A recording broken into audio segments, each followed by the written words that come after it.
सकते हैं और एक डिस्कशन तो होगा ही प्रॉपर, ताकि आपके कई कॉन्सेप्ट्स ऐसे होंगे जो आपको गलत तरीके से पता होंगे या कंफ्यूजन होगी उसमें, वो क्लियर होंगे पक्का। तो लाइक शेयर सब्सक्राइब आप कर दीजिएगा।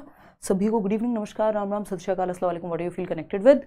पीडीएफ आपको इसका ये जो क्वेश्चंस हैं डेवलपमेंट टॉपिक के, पीडीएफ आपको मिल जाएगा टेलीग्राम चैनल पर लेट्स लर्न स्क्वाड, और प्रीवियस जो 2 सेशन हुए हैं या और भी सेशंस हुए हैं उसके भी पीडीएफ आपको वहाँ मिल जाएंगे। तो आप टेलीग्राम पे सिंपल सर्च करेंगे, फेक चैनल से प्लीज़ मत जुड़िएगा।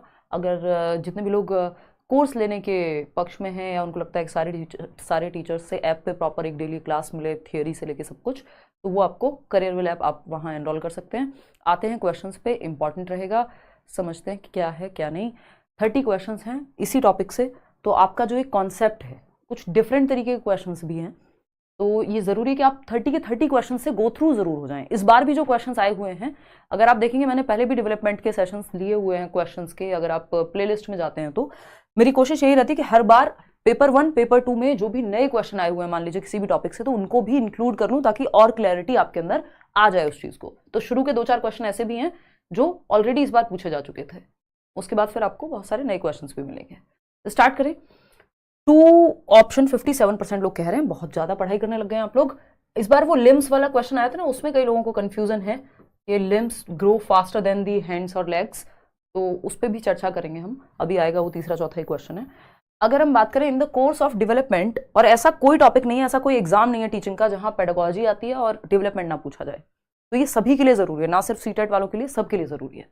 ठीक है, तो कल हमारी छुट्टी रही और कल भी हो सकता है शायद ऑफ ही रहे, ऑफिस में पूजा है करियर विल के, माता की चौकी है, और उससे मुझे याद आया फेस्टिवल से कि आज ईद है, जितने भी लोग सेलिब्रेट करते हैं सभी को ईद मुबारक, है ना।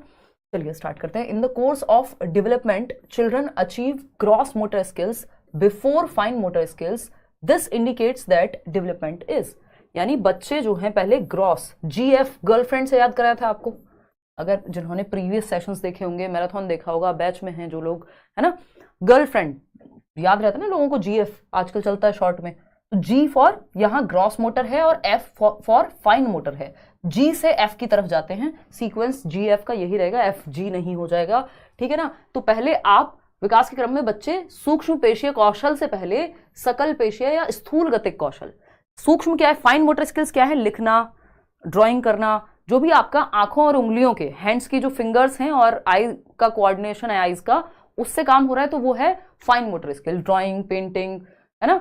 या फिर अब आप एक धागा भी पिरो रहे हैं एक सुई में, ये भी क्वेश्चन आया हुआ है ना, अभी आगे करेंगे, तो ये सब आपके फाइन मोटर में आते हैं। ग्रॉस में क्या आएगा, ग्रॉस मतलब बड़ा, ग्रॉस टोटल होता है ना, आप खाना खाने गए किसी रेस्टोरेंट में, 4 चीजें खाई आपने, तो ग्रॉस टोटल निकल करके आएगा, जिन्होंने कॉमर्स पढ़ा है उनको भी आइडिया होगा, तो ग्रॉस टोटल निकल के आएगा 4 के 4 का, तो ग्रॉस मतलब बड़ी मांसपेशियां, है ना। इन टोटल जो है आपकी लेग्स और आर्म्स इसमें आ जाएंगी, ठीक है। तो ग्रॉस टू फाइन किससे संबंधित है, प्रॉक्सिमो डिस्टल से संबंधित है, या सिंपल टू कॉम्प्लेक्स भी आप कह सकते हो, सिंपल टू कॉम्प्लेक्स भी कह सकते हो, समीपस्थ दूरस्थ विकास, जिसको हम कहते हैं कि पहले बॉडी के सेंटर वाले पार्ट्स, और सेंटर से फिर डेवलपमेंट होगा आपका बाहर की ओर, यानी पहले आपका हार्ट डेवलप होगा, फिर आपका कंधों पे कंट्रोल, कंधों से आपका आर्म्स पे कंट्रोल, आर्म्स से आपके हैंड्स पे, और हैंड से आपके उंगलियों पे कंट्रोल, ठीक। एनार्किक होता है अराजक, ये कोई दिशा नहीं है विकास की। सेफेलोकॉर्डल होता है हेड टू टो, सर से पैर तक, कि बच्चा पहले सर संभालना सीख जाएगा फिर धड़ संभालना सीखेगा। लीनियर हो ही नहीं सकता डेवलपमेंट, रेखीय ना होकर के क्या होगा, कॉम्प्लेक्स होगा, स्पाइरल होगा। ये 2 दिशाएं हैं जो आपके काम की हैं। एक है आपकी सेफेलोकॉर्डल, यानी बच्चा पहले सर संभालना सीखता है, फिर गर्दन संभालना सीखता है, फिर आपका जो ये शोल्डर्स हैं, और फिर आपका लेग्स, और ये जो हम टॉर्सो बोलते हैं जिसको ट्रंक, ये संभालना सीखेगा, और फिर लेग्स की तरफ, तो हेड टू टो सेफेलोकॉर्डल। प्रॉक्सिमोडिस्टल है सेंटर से पेरिफेरी के, आर्म्स जो बॉडी का सेंटर है, यानी पहले कंधों पे कंट्रोल, फिर आर्म्स पे, फिर जाकर के आपके हैंड्स पे कंट्रोल, ठीक है बात। चलिए खैर आते हैं नेक्स्ट क्वेश्चन, पढ़ते हैं फटाफट से, जवाब देंगे आप। क्वेश्चन नंबर 2 है, reasoning, thinking and problem solving are explain in which aspect of development. देखो इसी क्वेश्चन को 50 बार 50 तरीके से पूछा जा चुका है, चाहे वो ऑनलाइन एग्जाम हो चाहे वो ऑफलाइन एग्जाम हो, इसी क्वेश्चन में बदल देगा। क्रिएटिविटी, इमेजिनेशन और परसेप्शन, ये सब किस में आते हैं, तब भी आंसर सेम रहेगा। इसमें भी आंसर सेम है, 87% लोग सही जवाब भी दे रहे हैं। कॉग्निटिव डेवलपमेंट, संज्ञानात्मक विकास, विकास के किस पहलू में? तर्क, चिंतन और समस्या समाधान, डिसीजन मेकिंग भी हो सकता था, जो भी काम दिमाग से होता हो। रीजनिंग कहाँ होगी? तर्क दिमाग में होगा। भाई किसी ने कहा ये काम कर लो, क्यों करूं? कहां से आ रहा है ये तर्क? यहाँ दिमाग से। थिंकिंग, कुछ सोच रहे हैं दिमाग से। प्रॉब्लम सॉल्विंग, कोई समस्या का समाधान, हल निकाल रहे हैं। कॉग्निटिव डेवलपमेंट, संज्ञानात्मक विकास या मेंटल डेवलपमेंट यानी मानसिक विकास, या इंटेलेक्चुअल डेवलपमेंट यानी बौद्धिक विकास भी इसको हम कह सकते हैं। ठीक है बात। सोशल डेवलपमेंट, समाज में कैसे रहते हैं। मोटर डेवलपमेंट, आपका मॉरल डेवलपमेंट है, सही और गलत क्या है, जिसकी कोहलबर्ग की थियरी है। मोटर डेवलपमेंट है कि ग्रॉस और फाइन मोटर स्किल्स यानी चलने फिरने दौड़ने भागने से। फिजिकल डेवलपमेंट शारीरिक विकास से संबंधित है।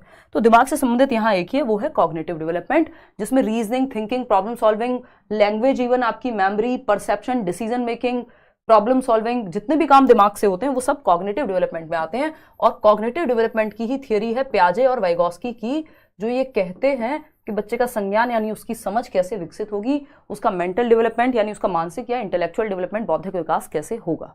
ठीक। कॉग्निशन यानी संज्ञान, ज्ञान का निर्माण कैसे होगा।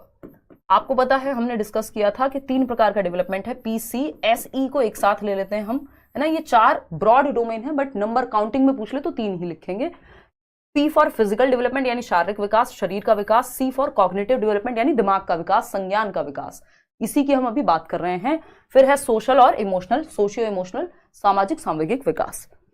अगर हम बात करें यहाँ पे ब्रेन के होते हैं 2 हेमिस्फीयर, ये हम सालों साल जीवन पर्यंत से डिस्कस करते आ रहे हैं, लेफ्ट ब्रेन और राइट ब्रेन, है ना। राइट ब्रेन को क्रिएटिविटी से, कलरफुलनेस से जोड़ दिया जाता है, और left brain, L for logic, L for left brain या एल फॉर लैंग्वेज। तो लॉजिक यानी जो तर्क है या लॉजिक है वो ब्रेन के लेफ्ट हेमिस्फीयर से, जो आपका बायां गोलार्ध है, उससे जुड़ा हुआ होगा। तो जितने भी काम आपके लॉजिक वाले हो रहे हैं, मैथ्स है, साइंस है ना, या कोई कैलकुलेशन आप कर रहे हैं दिमाग से, भाषा का इस्तेमाल कर रहे हैं, तो आप left side of the brain use कर रहे हैं। और जो चॉम्स्की कहते हैं एलईडी, लैंग्वेज एक्विजिशन डिवाइस, वैसे तो वो क्या है, इमेजिनरी है, कहीं मिलेगा नहीं। अगर किसी डॉक्टर से ऑपरेशन कराने चले जाओगे, कहो हमारा एलईडी निकाल के हाथ में दे दो, नहीं मिलेगा, वो पॉसिबिलिटी नहीं है, वो इमेजिनरी है। तो होता अगर होगा तो वो लेफ्ट साइड ही होगा, क्योंकि लॉजिक और लैंग्वेज इधर ही है। राइट साइड में क्रिएटिविटी है, ड्राइंग, पेंटिंग, म्यूजिक, जितने भी क्रिएटिव काम है वो ब्रेन के राइट साइड से होंगे। ठीक है। तो कॉग्निटिव डेवलपमेंट में थिंकिंग, रीजनिंग, क्रिएटिविटी, ये सब आपके आ जाएंगे।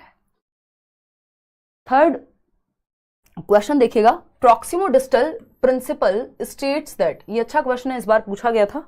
और समीपस्थ दूरस्थ विकास की अगर हम बात करते हैं तो ये सिद्धांत शैशवावस्था में यानी इन्फेंसी में, इन्फेंसी किसको कह रहे हैं हम, जन्म से 2 वर्ष, जन्म से 2 वर्ष के अराउंड किसकी बात करता है, कौन, proximo distal principle. Development of language occurs rapidly as it is sensitive period for language development, ये तो होता है 2 से 6 वर्ष, है ना। Critical period for language development यानी भाषा विकास के लिए सर्वाधिक तेज जो काल है वो 2 से 6 वर्ष है, ना कि इन्फेंसी जन्म से 2 वर्ष। तो ये तो गलत हो गया यहाँ पे। ठीक। और क्या होगा, सूक्ष्म गतिक कौशल के विकास के साथ शारीरिक विकास तेजी से होता है, यानी जब हमारा फाइन मोटर स्किल्स डेवलप होंगी तो शरीर का विकास तेजी से होगा, नहीं उल्टा है। जब ग्रॉस मोटर स्किल्स यानी आपके ये जो भुजाएं हैं यानी आर्म्स हैं, लेग्स हैं, जो बड़ी मांसपेशियां हैं, उनका विकास होगा, तब तो शरीर का विकास हमें बड़ा सा नजर आएगा। अदरवाइज फाइन मोटर स्किल्स तो उंगलियां तो आपकी जन्म से हैं, उनमें जान आ रही है या उनमें ताकत आ रही है, मसल डेवलप हो रही है उनकी, वो फाइन मोटर स्किल है, उससे आप बड़े थोड़ी दिखते हैं फाइन मोटर स्किल के डेवलपमेंट से, तो ये तो गलत हो जाएगा। फिर आता है the limbs continue to grow faster than the hands and feet, जो अंग हैं यानी अंग, अब इन्होंने हिंदी में अंग लिख दिया इसको, नहीं तो अगर लिम्स ही लिखते तो थोड़ा आसान हो जाता समझने में, है ना। अंग हाथों और पैरों की तुलना में तेजी से बढ़ते हैं। अब कई लोगों को लगेगा यार हाथ और पैर भी तो अंग ही होते हैं, इवन मुझे लगा जब पहली बार मैंने देखा भाई अंग ही तो होते हैं हाथ पैर भी। ठीक है, ये इसमें सब गलत जवाब दे रहे हैं एक तरफ से, सिर्फ 33% लोग, मतलब 33% लोग गलत जवाब दे रहे हैं। देखते हैं कितने लोग ठीक दे रहे हैं, क्योंकि इसमें सब बट चुके हैं। मुझे लग रहा है सही जवाब कोई भी नहीं दे रहा, सिर्फ 30% लोग सही जवाब दे रहे हैं, बाकी 70% लोग गलत जवाब दे रहे हैं, जबकि ये डेवलपमेंट टॉपिक है। और कई लोगों को तो ये लगता है कि हमें मुश्किल चीजें ऐसी करा दो, पता नहीं क्या करा दो, डेवलपमेंट के सवाल सॉल्व नहीं हो रहे। बताओ 30% क्वेश्चन, कहाँ पानी ढूंढो थोड़ा बहुत। देखो एक बार अगर हम बात करें, development proceeds from head to toe, शर्म नहीं आ रही है, सेफेलोकॉर्डल है ये, है ना। आप बच्चों को मत कहना स्कूल में जाकर के, वो थोड़े छोटे होंगे, लेकिन आपको कहा जा सकता है कि बहुत ही शर्मनाक बात है कि आप सेफेलोकॉर्डल को प्रॉक्सिमो डिस्टल कह रहे हैं। हेड टू टो सेफेलोकॉर्डल, मैंने बताया हुआ है, रट्टे मत लगाओ, सेफेल का मतलब ही होता है खोपड़ी, सेफेलोकॉर्डल मतलब हेड टू टो, सिर से पैर, सी से सेफेलो सिर, ऐसे ही याद रख लो। अगर रट्टे लगाने हैं तो ठीक तो लगाओ कम से कम, है ना, वैसे तो जरूरत नहीं होनी चाहिए। तो सेफेलोकॉर्डल मतलब सर से पैर, हेड टू टो। जब हेड टू टो की बात हो ही नहीं रही, उन्होंने पहले कह दिया हम प्रॉक्सिमो डिस्टल पूछ रहे हैं, तो आप क्यों जवाब दे रहे हैं? कौन से नशे हैं भाई, क्यों आखिर? सी ऑप्शन इसमें सही है। अब क्यों सही है इस पर चर्चा करेंगे। The limbs continue to grow faster than the hands and feet, यानी जो प्रॉक्सिमो डिस्टल प्रिंसिपल है वो ये कहता है कि जो लिम्स हैं, लिम्स क्या हैं? अंग, इन्होंने हिंदी में लिख दिया। लिम्स मतलब जो हमारे 4 लिम्स हैं बॉडी में, और वैसे देखो तो मतलब कि जो हमारे ये जो आर्म्स हैं इसको जोड़ के रखा हुआ है, तो जो कनेक्शन बिल्ड कर रहे हैं एक तरह से, जो अंग एक तरह से, तो ये जो आर्म है मेरी कनेक्टेड होगी शोल्डर से, सेम लेग्स के साथ होगी ये बात, तो ये लिम्स हो गए जो कनेक्ट करने वाले एरियाज हैं, है ना। तो ये फास्ट ग्रो होते हैं हैंड्स और फीट से। यही बात तो कही जा रही है। कहां कही जा रही है? प्रॉक्सिमो डिस्टल में, कि सेंटर से पेरिफेरी। सेंटर क्या है? अगर आप देखेंगे यहां से, यानी बॉडी के सेंटर से पास में क्या है? मेरे हाथ पास में है या फिर मेरे शोल्डर्स पास में है? शोल्डर्स पास में है। और यही लिम्ब हो गया एक तरह से, क्योंकि कनेक्शन बनाने वाला एरिया यही है जिससे कनेक्टेड है मेरी पूरी आर्म, इसी को हम लिम्ब कह रहे हैं। तो एक मतलब 2 हाथों में और 2 पैरों में 4 लिम्ब हो गए टोटल, ठीक है ना। तो लिम्ब्स जो है यानी वो बॉडी के सेंटर में है, करीब है आपके हार्ट के या आपकी स्पाइनल कॉर्ड के, और आपकी आर्म्स दूर हैं। तो आर्म्स और इससे हैंड से तेजी से ग्रो होंगे लिम्ब्स। क्यों? क्योंकि सेंटर से पेरिफेरी जाते हैं हम। मैं पिक्चर में समझा देती हूं, डोंट वरी, देखते हैं एक बार। अगर मैं बात करूं, यहां पे क्वेश्चन ने क्या पूछा? Proximo distal principal states that in infancy, भाई मोटर डेवलपमेंट हो रहा है अभी इन्फेंसी में, धीरे धीरे। इन्फेंसी में क्या हो रहा है? Limbs continue to grow faster than the hands and feet. जो आपके पैर हैं और जो आपके हाथ हैं, इनसे तेजी से आपके लिम्स, यानी ये जो शोल्डर के कनेक्शन है या आपकी लेग्स के कनेक्शन है थाइज के, वो ज्यादा तेजी से ग्रो हो रहे हैं। क्यों? क्योंकि वो सेंटर के पास हैं। और प्रॉक्सिमो डिस्टल में सेंटर टू पेरिफेरी जाते हैं, केंद्र से बाहर की ओर जाते हैं। फिर से आ जाओ इस इमेज पे और समझते हैं कि कहानी चल क्या रही है। ठीक, ये आपके पास सेफेलोकॉर्ड, ये 2 दिशाएं हैं विकास की, डायरेक्शन, प्रिंसिपल ऑफ डायरेक्शन के अंदर आती हैं। इतना हम सबने पढ़ा है, ठीक है ना। अब देख रहे हो आसान टॉपिक से मुश्किल क्वेश्चन कैसे बनाया जा सकता है। ठीक, अब ये क्या है? ये है आपका सेफेलोकॉर्डल। सेफेल का मतलब है खोपड़ी यानी सर, सेफेलोकॉर्डल कॉर्ड से जुड़ा हुआ है, यानी हेड टू, सेफेल मतलब खोपड़ी, हेड टू के बच्चा पहले सर संभालना, फिर गर्दन संभालना, फिर ये जो टॉर्सो है आपका इसको संभालना, फिर लेग्स की ओर कंट्रोल आएगा। ये हेड टू टो क्या है? सेफेलोकॉर्डल। इसको लॉन्गिट्यूडिनल या लंबवत भी कह देते हैं, विकास की दिशा। ठीक है, बच्चे के सर से पैर की ओर कंट्रोल आएगा। ठीक है, ये है आपका प्रॉक्सिमो डिस्टल, जो दूसरी दिशा है।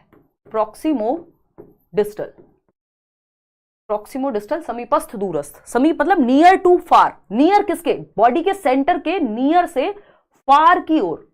फार क्या है? ये एक्सट्रीमिटीज हैं आपकी बॉडी की, ये उंगलियां खत्म हो रहा है शरीर यहां पे, है ना, ये एक्सट्रीमिटीज हैं, ये सीमाएं हैं, पेरिफेरी हैं। तो सेंटर पहले डेवलप होगा कि आपका कंधों पे कंट्रोल आता है बच्चे का, फिर ये भुजाओं पे कंट्रोल आएगा, फिर एल्बो पे कंट्रोल आएगा, हाथ पे कंट्रोल आएगा, फिर हाथ के बाद वो आता है ना क्वेश्चन कि पहले बच्चा पूरे आर्म से पकड़ता है किसी चीज को, फिर बाद में सिर्फ 2 फिंगर्स से पकड़ने लगेगा। तो सिंपल टू कॉम्प्लेक्स, या फिर हम कहेंगे इसको ग्रॉस टू फाइन, है ना। तो यहां पे अगर हम देखें सेंटर से पेरिफेरी, प्रॉक्सिमो डिस्टल, ये आपके लिम्ब्स हैं जहां से ये आपकी आर्म कनेक्टेड है। ये क्या है? ये दूसरा लिम्ब हुआ। ठीक, इसमें भी आपका ये अपर लिम्ब जो कोहनी तक है, और जो एल्बो है उसके बाद ये सेकंड पार्ट हो गया।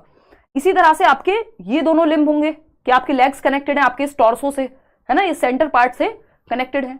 तो ये कितने हो गए? 4 लिम्ब हो गए। अब ये जो लिम्ब्स हैं, क्योंकि ये बॉडी का सेंटर पार्ट है, यहां सेंटर से बाहर की ओर दिशा जा रही है कि आपके आर्म्स डेवलप होंगी। जब ये पहले ये कंधे का जो जोड़ कह रहे हो आप, जिसको जॉइंट कह रहे हो, ये जॉइंट पहले विकसित होगा क्योंकि ये सेंटर के पास है आपकी बॉडी के, और फिर आर्म्स पे कंट्रोल आता जाएगा। तो लिम्ब्स जो है वो फास्ट ग्रो होंगे। क्यों होंगे भाई? क्योंकि ये सेंटर के पास है। ये जो दोनों ही आपके जॉइंट्स चारों मान लीजिए, तो ये सेंटर के पास है, और यहां ये किससे? आपके हैंड्स और फीट से तेजी से ग्रो होंगे, क्योंकि हैंड्स और फीट तो बहुत आगे जाके हैं, तो लास्ट में इनकी मसल्स विकसित होंगी बहुत अच्छे से। समझ पा रहे हो बात को? तो इतनी बात क्लियर है या नहीं? ये मुश्किल क्वेश्चन बन जाएगा अगर कॉन्सेप्ट क्लियर नहीं होगा तो ये एक बेसिक सी बात हो गई। अब होपफुली इस बार एक बार पोल और दे दो ये वाला क्वेश्चन के लिए, कि आप अगली बार ऐसी गलती ना करें। ये क्वेश्चन फिर से पढ़ो, इस बार समझ में आएगा, है ना। प्रॉक्सिमो डिस्टल प्रिंसिपल क्या स्टेट करता है इन्फेंसी में? ज्ञानी बहुत लोग हैं यूट्यूब पे, लेकिन थोड़ा सा कॉन्सेप्ट पे फोकस करना मुश्किल हो जाता है एट टाइम्स। देखिएगा, proximo distal principal states that in infancy में क्या, समीपस्थ दूरस्थ विकास, यहाँ इन्फेंसी नहीं भी लिखा होता तब भी बहुत ज्यादा अंतर ऑप्शन के हिसाब से नहीं आ पाता इन्फेंसी में, क्योंकि ये सबसे ज्यादा अभी तक ये ग्रो नहीं हुए ना, आपके जो ये जॉइंट्स हैं चारों बहुत ज्यादा स्ट्रांग नहीं हुए, तो अभी तो ये डेवलप ही हो रहा है, इसलिए इन्फेंसी लिखा हुआ है। सिंपल आंसर है the limbs continue to grow faster than the hands and feet, इसीलिए कहा जाता है, हिंदी में कुछ भी लिख सकते हैं, ये लिम्स को अंग लिख दिया, ट्रांसलेशन है सिंपल। अगर इसी चीज को ये कुछ और लिख देते तो समझ में आ सकता था, मुझे नहीं पता लिम्स को एग्जैक्टली हिंदी में क्या कहते हैं। तो ये ध्यान रखना है यहाँ पे कि अंग हाथों और पैरों की तुलना में तेजी से बढ़ते रहते हैं, तो ये जो लिम्स हैं ये पहले स्ट्रांग हो रहे हैं, फिर जाकर के कहीं आपकी ये हैंड्स और फिंगर्स या फीट डेवलप होंगे। तो center to periphery, near to far, केंद्र से बाहर की ओर, सेंटर टू आउटवर्ड, इसी को तो कहते हैं हम कि बाहरी आउटवर्ड क्षेत्र जो है, जो कि आपके ये आर्म्स हैं और ये आपके हैंड्स हैं, ये बाद में डेवलप होंगे, सेंटर वाला पार्ट पहले डेवलप होगा। जैसे आपकी स्पाइनल कॉर्ड यानी आपकी रीढ़ की हड्डी, आपकी हार्ट का डेवलप होना। क्वेश्चन नंबर 4 देखिएगा, क्वेश्चन नंबर 4 फटाफट से जवाब देंगे, ये आपका असर्शन और रीजनिंग वाला क्वेश्चन है, जिस तरह के क्वेश्चंस पूछे जाते हैं आपसे। क्या है असर्शन, अभिकथन क्या है? चाइल्डहुड इज एक्सपीरियंस्ड, अब इसमें मैंने 3 सब टॉपिक हैं डेवलपमेंट के, concept of development and it's relationship with learning, यानी विकास क्या है और इसका अधिगम के साथ, सीखने के साथ संबंध क्या है, ये पहला टॉपिक है आपके सिलेबस का। दूसरा है प्रिंसिपल्स ऑफ डेवलपमेंट, प्रिंसिपल्स यानी सिद्धांत विकास के। तीसरा है हेरिडिटी एंड एनवायरमेंट। तीनों ही टॉपिक्स को इंक्लूड करके आपके सामने, तभी मैं कह रही हूँ 4 से 5 से 6 नंबर तक में पूछा जा सकता है। ठीक, childhood is experience differently by children across cultures, यानी जो बचपन है वो बच्चों द्वारा अलग अलग संस्कृतियों में अलग तरह से अनुभव किया जा सकता है।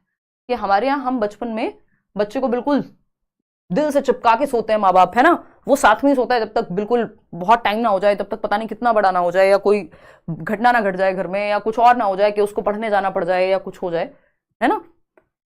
नॉर्मल नहीं है कि हम बच्चे को खुद से अलग सुलाएं, ये हमारा कल्चर है कि हम बिल्कुल चिपक के रहते हैं, इमोशंस भर भर के हैं हमारे अंदर। अगर हम वेस्टर्न कंट्रीज की बात कर रहे हैं, अमेरिका या यूके कहीं और की, तो वहां संभावना है कि बच्चा बहुत ज्यादा बड़ा नहीं होगा तब भी वो अलग सोने लग जाएगा, या तो अपने जो भी उसका, जिसको हम पालना कह देते हैं, उसमें, या फिर अपना अलग रूम में, जैसे जैसे वो बड़ा होगा। अलग अलग जगह पे सेम एज है लेकिन बचपन अलग तरह से है, कहीं पे हम कुछ चीजें मानते हैं, कहीं पे कुछ चीजें मानते हैं। ठीक, तो बच्चों द्वारा बचपन अलग अलग संस्कृतियों में अलग तरह से एक्सपीरियंस किया जा सकता है, बिल्कुल सही बात है। फेस्टिवल्स अलग होंगे, यानी त्योहार अलग होंगे, हम यहाँ दिवाली मना रहे हैं, वो क्रिसमस मना सकते हैं, ठीक है, या इवन कई लोग ईद मना रहे हैं, कई लोग नवरात्रे सेलिब्रेट कर रहे हैं, तो क्या है, डिफरेंट हो गया अलग अलग घरों में या अलग अलग कल्चर में भी। इवन चिल्ड्रंस, इसका रीजन क्या है, चिल्ड्रंस डेवलपमेंट इज यूनिवर्सल, यानी विकास जो है बच्चों का वो सार्वभौमिक है। जब हम कह रहे हैं डिफरेंटली सेलिब्रेट कर रहे हैं, डिफरेंट होता है चाइल्डहुड अलग अलग कल्चर में, और फिर हम कह रहे हैं एक जैसा है। यूनिवर्सल का मतलब क्या होता है, सबके लिए सेम, है ना।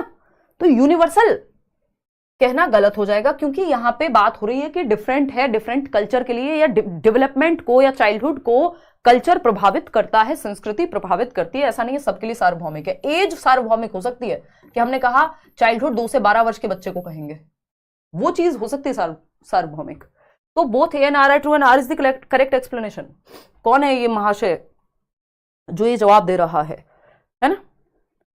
चिल्ड्रंस डेवलपमेंट इज यूनिवर्सल, किसने कहा ये? 63% लोग सी कह रहे हैं जवाब, बहुत बढ़िया, वेरी गुड। क्या है, both A and R are true and R is the correct explanation of A, कि childhood is experience differently by children across cultures. बच्चे अलग अलग, बच्चों द्वारा बचपन अलग अलग संस्कृतियों में अलग अलग तरह से अनुभव किया जाता है, बात ठीक है। बच्चों का विकास सार्वभौमिक है। A is true but R is false यहाँ पे, क्योंकि जिस कॉन्टेक्स्ट में पूछा गया था वो कॉन्टेक्स्ट हमने समझा ही नहीं, ठीक है।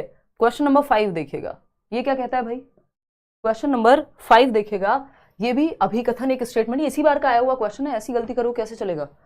अभिकथन क्या है, वह कोई उद्देश्यात्मक निश्चित क्षण नहीं होता जब कोई बच्चा मध्य बाल्यावस्था से किशोरावस्था में प्रवेश करता है। मतलब क्या है, there is no objectively definable movement when a child enters middle childhood to adolescence, यानी जब वो, यहां पे बात चल रही है कि कोई एक पर्टिकुलर क्षण नहीं है जब कोई बच्चा मध्य बाल्यावस्था या किशोरावस्था में प्रवेश करता है। मतलब मध्य बाल्यावस्था मान लो हमने कहा 5 से 8 वर्ष है, 5 से 11 कह देंगे कई लोग, यानी अर्ली और लेटर के बीच की स्टेज। एडोलेसेंस हम कहते हैं 12 से 18 है नॉर्मल केस में, WHO 10 से 19 कहेगा। अब ऐसा नहीं कह सकते हम कि 12 साल का एग्जैक्ट हुआ, आज बर्थडे है और एडोलेसेंस शुरू हो गई, हो सकता है उससे 6 महीने पहले से शुरू हो गई हो, है ना। जो बॉडी में चेंज आने हैं, प्यूबर्टी हिट करनी है ना, लड़कों में आवाज का चेंज होना, लड़कियों में मेंस्ट्रुएशन साइकिल का आना, या अगर मिडिल चाइल्डहुड की बात करें तो हाइट बहुत तेजी से नहीं बढ़ रही है बट मांसपेशियों में ताकत आ रही है, बच्चा ग्रुप में खेलना शुरू कर दिया, तो ऐसा थोड़ी किसी एक पर्टिकुलर दिन डेट के हिसाब से बॉडी में या दिमाग में चेंज आएगा, नहीं, वो तो हमने एक आइडिया के लिए स्टेजेस को बना दिया है। कोई एग्जैक्ट सेम डे थोड़ी होगा सबके लिए कि सारे बच्चे जिस दिन 12 साल के हो जाएंगे सब में प्यूबर्टी स्टार्ट, कुछ में पहले हो सकती है, कुछ में थोड़ा लेट भी हो सकती है, कुछ में कुछ लक्षण पहले दिख सकते हैं, कुछ में बाद में, है ना। हम देखते हैं यार कोई बच्चा है 15 साल का, वो एकदम हमें बड़ा सा लगता है, दूसरा बच्चा 15 साल का, वो बच्चा लग रहा है बिल्कुल दिखने में, तो सब में अंतर है। ऐसा थोड़ी कोई पर्टिकुलर दिन है कि अब आपका मिडिल चाइल्डहुड हो गया शुरू, वो एज वाइज हो सकता है बट ऐसा कोई हार्ड एंड फास्ट रूल नहीं है। ट्रू है ये बात। रीजन क्या है इसका? Development is continuous in nature. ये इसलिए है क्योंकि विकास तो सतत है, ऐसा थोड़ी आप स्टेजेस में बांट देंगे तो डिसकॉन्टिन्यूअस हो जाएगा। डिसकॉन्टिन्यूअस तो पूछा ही नहीं, तो ये कॉन्टिन्यूअस है यहाँ पे विकास। जो भी ये बात देखो, इसमें दो चीजें हैं, जो ये मानेगा, जो पहला स्टेटमेंट है, जो इस बात में, जो भी मनोवैज्ञानिक या साइकोलॉजिस्ट इस बात में विश्वास रखेंगे कि ये कोई एक स्पेसिफिक क्षण नहीं होता, कोई निश्चित क्षण नहीं होता जब बच्चा मध्य बाल्यावस्था या किशोरावस्था में प्रवेश करता है, यानी डेवलपमेंट तो कॉन्टिन्यूअस है, सतत चल रहा है, धीरे धीरे ग्रेजुअली चलते जा रहा है।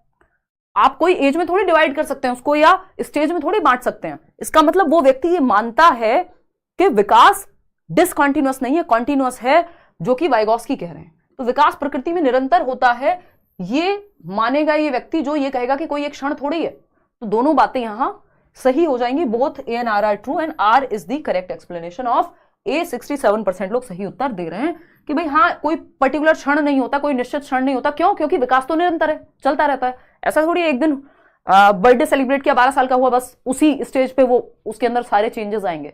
वो तो कॉन्टिन्यूअसली आए जा रहे हैं, धीरे धीरे चेंजेस निरंतर हैं।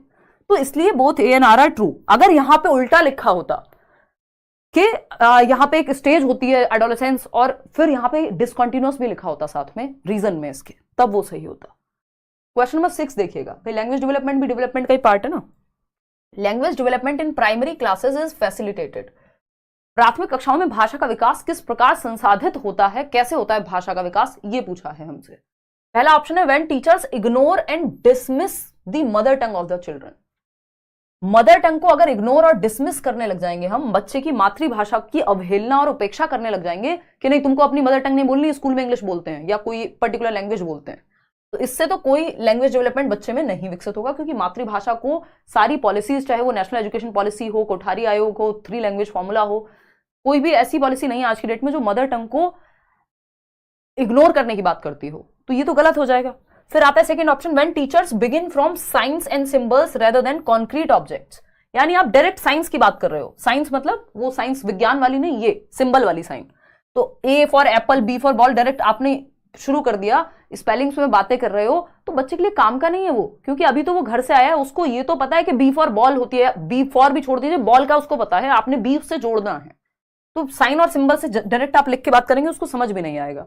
When teachers use concrete examples to refer to abstract concepts. यानी जब टीचर्स जो हैं कॉन्क्रीट एग्जांपल्स का इस्तेमाल करते हैं। कॉन्क्रीट एग्जांपल क्या है कि बी फॉर बॉटल या व्हाटएवर, तो बॉटल को या ग्लास को आपने जोड़ दिया जी से, ठीक है, या बी फॉर बॉटल को बी को जोड़ दिया बी से, बॉटल को जोड़ दिया बी से। ए फॉर एप्पल, तो जब आपने ए बनाया है तो आप एप्पल की पिक्चर भी उसके दिमाग में आती है। इसका मतलब क्या है कि आप कॉन्क्रीट एग्जांपल्स, कॉन्क्रीट एग्जांपल क्या होते हैं? जिनको देखा जा सके, टच किया जा सके, फील किया जा सके, जो बच्चा जानता हो, सिंपल टू कॉम्प्लेक्स। एब्स्ट्रैक्ट वो है जो अमूर्त है, जैसे ए एप्पल लिखा हुआ, APPLE एप्पल होता है, ये एब्स्ट्रैक्ट है बच्चे के लिए शुरू में। तो अमूर्त चीजों को जिनको डायरेक्टली टच नहीं किया जा सकता या फील नहीं किया जा सकता, उनको बाद में आप इंट्रोड्यूस कीजिए। पहले कॉन्क्रीट चीजें जिनको वो टच फील करता है डेली बेसिस पे, उससे पढ़ाइए। इसलिए हम छोटी क्लासेस में देखते हैं बॉल, पेन, इस तरह की चीजें, बहुत सारी चीजें होती है कॉन्क्रीट, जिनसे बच्चा वो प्ले स्टेज में होता है एक तरह से, कि वो चीजों से सीख रहा होता है। When teachers stress upon and enforce the use of formal language, कि जब जबरदस्ती बच्चे पे औपचारिक भाषा थोपी जाएगी तो बच्चा नहीं सीख पाएगा, उसको अपनी मदर टंग बोलने दीजिए। तो थर्ड ऑप्शन ही यहां सही है। क्वेश्चन नंबर देखिएगा 7, ये क्या कहता है, which of the following is not a principle of development. विकास का सिद्धांत नहीं है। सैकड़ों प्रिंसिपल हैं विकास के, पूछा है कौन सा नहीं है। बताइएगा, 10-12 हम कम से कम करके चलते हैं। आप बताइए निम्नलिखित में से कौन सा विकास का सिद्धांत नहीं है, not the principal of development. Principal of inter relation नहीं होता है। इंटर रिलेशन क्या है, विकास के चारों प्रकार आपस में जुड़े हुए हैं, पीसीएसई, फिजिकल, कॉग्निटिव, सोशियो इमोशनल, शारीरिक, संज्ञानात्मक, सामाजिक और संवेगात्मक।